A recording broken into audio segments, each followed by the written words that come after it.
नमस्ते। नमः चंद्राय सोमाय नमोस्तु केतवे। आज हम चर्चा करेंगे या इस वीडियो के माध्यम से जानेंगे एक अत्यंत रहस्यमय योग है चंद्र और केतु दोनों का संयोग। यह योग उस स्थिति को दर्शाता है जब मन का कारक चंद्रमा और मोक्ष का कारक छाया ग्रह केतु। छाया ग्रह इसलिए है क्योंकि इसका कोई पिंड नहीं है। जैसे 7 ग्रह पिंड रूपों में है, वैसे केतु छाया ग्रह है, ये कोई पिंड के आकार में नहीं है। तो जब चंद्रमा और केतु एक ही भाव में, एक ही राशि में युति बना लेते हैं तो यह संयोजन भौतिक संसार से, जो यह संसार है, इससे विरक्ति उत्पन्न कर देते हैं और एक आध्यात्मिक गहराई भी प्रदान करते हैं। मतलब कि यह युति भौतिक संसार से विरक्ति और आध्यात्मिक गहराई दोनों का द्योतक है। आज हम इस युति के फलों में प्रवेश करें उससे पूर्व महर्षि पाराशर जी व्रत और शास्त्र में क्या कहते हैं, इसके थोड़ा सा उस पर भी अपन नजर डाल देते हैं। वह कहते हैं, चंद्र केतु समायुक्ते जातक स्यात् विचित्र धीः। यदि चंद्र और केतु साथ में हो तो जातक की जो धीः मतलब कि बुद्धि बड़ी विचित्र होती है। जातक स्यात् विचित्र धीः, बुद्धि बहुत विचित्र होती है।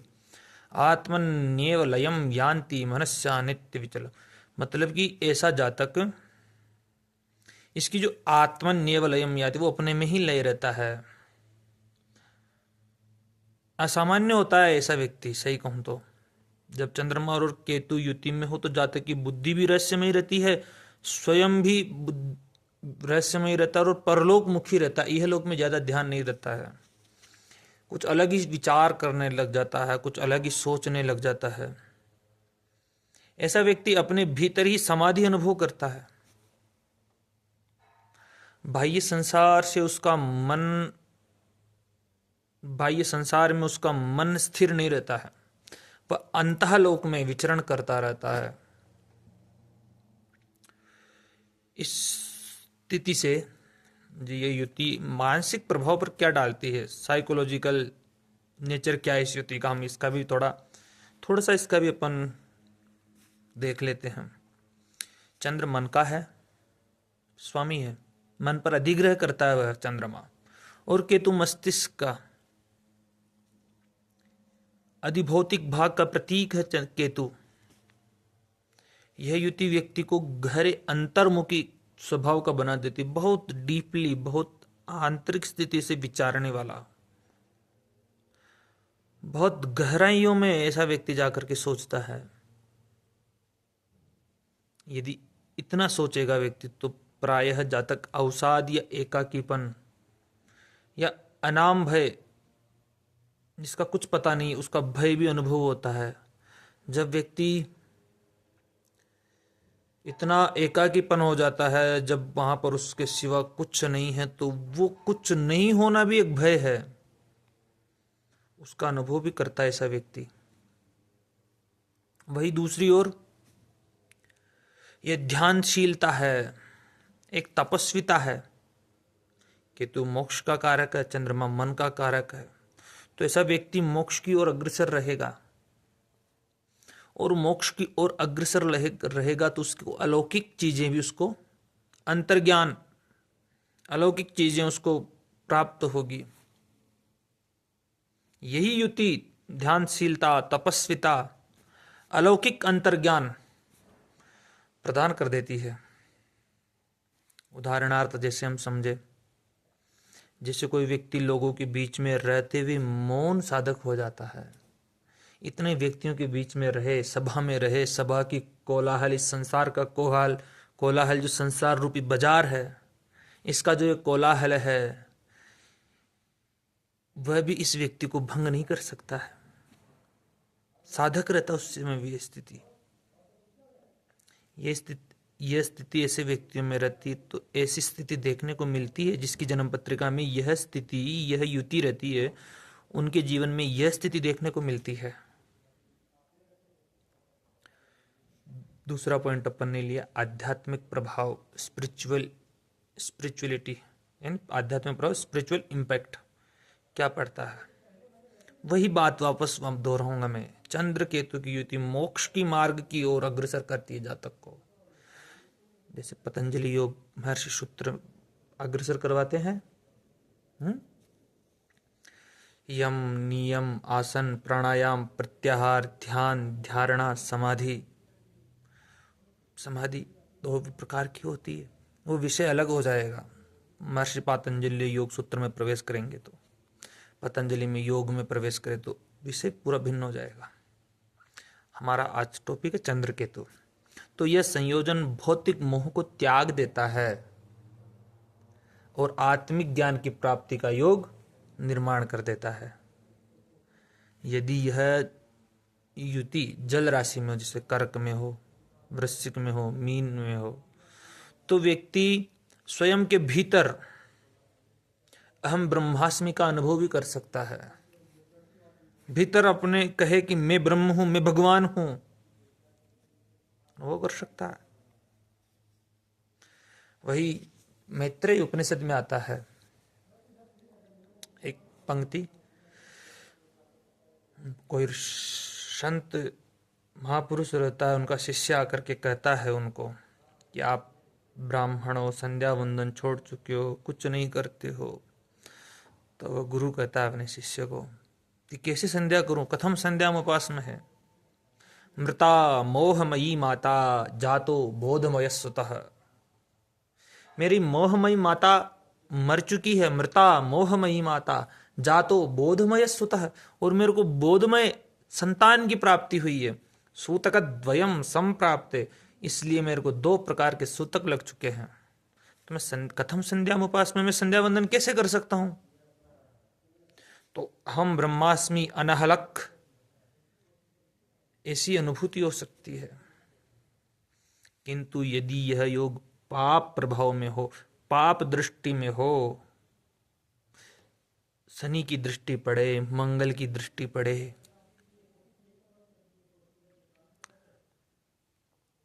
तब ऐसा व्यक्ति भ्रम के आवरण ओढ़ लेता है। प्रत्येक विषय में संदेह उत्पन्न होने लग जाता है, और भ्रम और संदेह दोनों मिलकर के एक मानसिक विचलन उत्पन्न कर देते हैं उसके मन और मस्तिष्क के अंदर। केतुना सह चंद्रेतु मनो विफलतांगतम सदा विचिंत्यते लोकम स्वात्मानंच विवेचयेति, जातक पारिजात का श्लोक है। केतु के साथ चंद्रमा हो तो मन भ्रमित रहता है, यदि पाप प्रभाव में आ जाए तो संसार का चिंतन अधिक कराता है, परंतु आत्मज्ञान में भी स्थिरता नहीं होने देता है। जाने का प्रयास करे लेकिन वापस ला देता है। तो ये दूसरा टॉपिक हमारा क्लियर हुआ। अब हम जानते हैं इसके व्यावहारिक पक्ष को, प्रैक्टिकल व्यावहारिक फल, प्रैक्टिकल इफेक्ट को। यह योग व्यक्ति को समाज से भिन्न विचारों वाला बना देता है। समाज अलग सोचता है, यह व्यक्ति कुछ अलग सोचता है, समाज से पृथक होने का प्रयास करता है। कई बार ऐसे लोग ज्योतिष, तंत्र, ध्यान, गूढ़ साधनाओं में दक्ष हो जाते हैं। यदि इन पर शुभ गुरुओं की दृष्टि पड़ जाए, जैसे गुरु की, शुक्र की, तो यह योग व्यक्ति को एक दिव्य ऋषि, महात्मा के तुल्य वैराग्य दे देता है। मैं कहूं बहुत बड़ा महापुरुष बन सकता है यह युति वाला व्यक्ति। जैसे ही इस पर पाप प्रभाव पड़ा, राहु तो राहु की तो दृष्टि वैसे पड़नी है, लेकिन शनि या मंगल की से संबंध बना तो फिर वो आदमी फंस गया। वह व्यक्ति फिर अवसाद में चला जाएगा, ब्रह्मवाद जाल में चला जाएगा, अपने ऊपर संदेह करने वाला हो जाएगा। जैसे उदाहरण के तौर पे महर्षि वाल्मीकि का जो प्रारंभिक जीवन रहा है, हम सबने पढ़ा है अंगुलीमाल की कहानी। अंगुलीमाल की भी कहानी बाल्या भील क्या नाम था उनका, मारते थे, फिर उन्होंने कभी मरा मरा, किसी ने, नारद जी ने उनको मंत्र दे दिया राम राम, लेकिन वो फिर उल्टा जपत करने लगे, मरा मरा करने लगे, उसी से वो, उसी में उनको अंतर्ज्ञान, ज्ञान के पश्चात ऋषि बन गए वो। तो प्रारंभिक जीवन तो भ्रम और मोह में था, परंतु ज्ञान प्राप्ति के पश्चात वह ऋषि बन गए। यह चंद्र और केतु का दिव्य पक्ष है, मैं जो बता रहा हूं आपको। तो प्रारंभिक जीवन में बड़ी कठिनाइयों का सामना करना पड़ता है, लेकिन उसमें तपता है व्यक्ति, जैसे सोना तपता है अग्नि में, तब ही जा करके उसमें चमक आती है। ऐसी स्थिति यहाँ पर बना देती है युति। एक और पक्ष लेते हैं हम इसके, पारिवारिक और मानसिक संबंध, फैमिली और इमोशनल लाइफ के विषय में। चंद्रमा माता का कारक है, केतु विरक्त का कारक है, तो इन माता से एक दूरी बना लेता है, भावनात्मक दूरी, या फिर तो माता के स्वास्थ्य में उतार चढ़ाव की संभावनाएं व्यक्त कर देती है यह युति। मन में भी उतार चढ़ाव, क्योंकि मन का भी कारक है। तो फिर पारिवारिक रिलेशंस जो रहते हैं उसमें गलतफहमियां उत्पन्न हो जाती है, सब उसको एक अलग प्रकार की दृष्टि से देखने लग जाते हैं। इस युति वाले व्यक्ति को ध्यान साधना, रुद्राभिषेक और चंद्र केतु शांति करानी चाहिए। भगवान शिव की जितनी हो सके उतनी साधना करे, जितना हो सके उतना मेडिटेशन करे, और हो सके तो चंद्र और केतु के जप भी करे ब्राह्मणों के द्वारा। प्रत्येक भाव में अलग अलग इफेक्ट भी डालती है ये युति। मैं इसमें क्योंकि हर वीडियो में भाव इफेक्ट बताता हूँ, इसमें नहीं बताना चाहूँगा। सोमवार को चंद्र गायत्री का मंत्र का भी पाठ कर सकते हैं। मंगलवार और गुरुवार को केतु के बीज मंत्रों के जप करो, श्राम श्रीम श्रम स केतवे नमः इत्यादि। इसके रत्न मोती पहनने के लिए मैं नहीं कहूँगा, भाग्य सो तो बात अलग है। केतु के लिए महर्षि पाराशर जी के 3 श्लोक भी महत्वपूर्ण है, मैं उनको भी वापस चर्चा में लूंगा, क्योंकि चंद्र राहु की युति में मैंने उनका उल्लेख किया था, तो एक बार वापस उल्लेख करना चाहूंगा। महर्षि पाराशर जी ने 3 श्लोक कहे हैं इनके विषय में। उन्होंने कहा है, यद्यद भाव गतो वापि यद्यद भावे संयुतो तत्तत् फलानि प्रबलो प्रदिशेताम तमोग्रहो। जिस जिस भाव में जिस जिस ग्रह के साथ में रहते हैं उनका फल प्रदान करते हैं राहु और केतु। तो केतु की दशा उधर चले तो चंद्रमा का फल प्रदान करेंगे, ये तो निश्चित है। लेकिन यदि चंद्रमा त्रिकोणेश बनकर के, समझ रहे, त्रिकोण पंचम और नवम भाव के स्वामी बनकर के यदि केंद्र में केतु के साथ में युति करे, यदि केंद्रे त्रिकोणेवा निवसेताम तमोग्रहो नाथेना नित्रणा भी संबंधाद्योग कारको, ये तमोग्रह है, छाया ग्रह है। यदि चंद्रमा त्रिकोणेश बनकर के केंद्र में केतु के साथ में बैठा हो तो राजयोग कारक हो जाएगा, और यदि चंद्रमा केंद्रेश बनकर के त्रिकोण में केतु के साथ में युति करे तब भी राजयोग कारक हो जाएगा। ये महर्षि पाराशर जी का है। फिर एक और वो तो दशा अवधि का, तमोग्रहो शुभारूढ़ा व संबंधेन केनचित् अंतर्दशानुसारेण भवेताम योग कारको, वह तो दशा में कब फल कैसा देता वो अलग चीज है, लेकिन मैंने आपको यह स्थिति बता दी है। तो कहाँ पे थे कि आप मोती धारण करें चंद्रमा का तो ज्योतिषाचार्य से अवश्य परामर्श ले। रुद्राक्ष में चतुर्मुखी हो गया, 9मुखी रुद्राक्ष संयुक्त रूप से धारण कर सकते हैं। तो एक छोटा सा वीडियो था, संक्षिप्त में इसका सार इतना ही है, बहुत सी बातें बताई मैंने इसमें। इसका पूर्ण रूप से निचोड़ यदि अपन देखें तो चंद्र केतु की युति मन की गहराइयों में उतरने वाला योग है।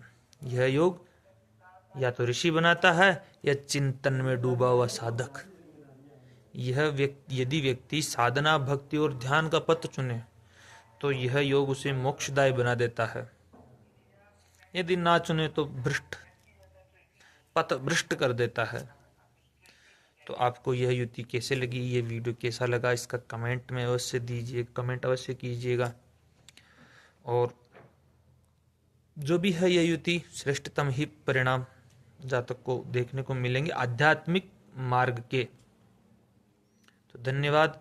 आप हमारे यूट्यूब चैनल को सब्सक्राइब अवश्य कीजिएगा, और आपका कौन सा लग्न है, किस भाव में यह ग्रह युति बन रही है, उसका भी उल्लेख अवश्य कमेंट बॉक्स में कीजिएगा, ताकि और क्या अनुभव आए हैं आपके वो भी बताइएगा।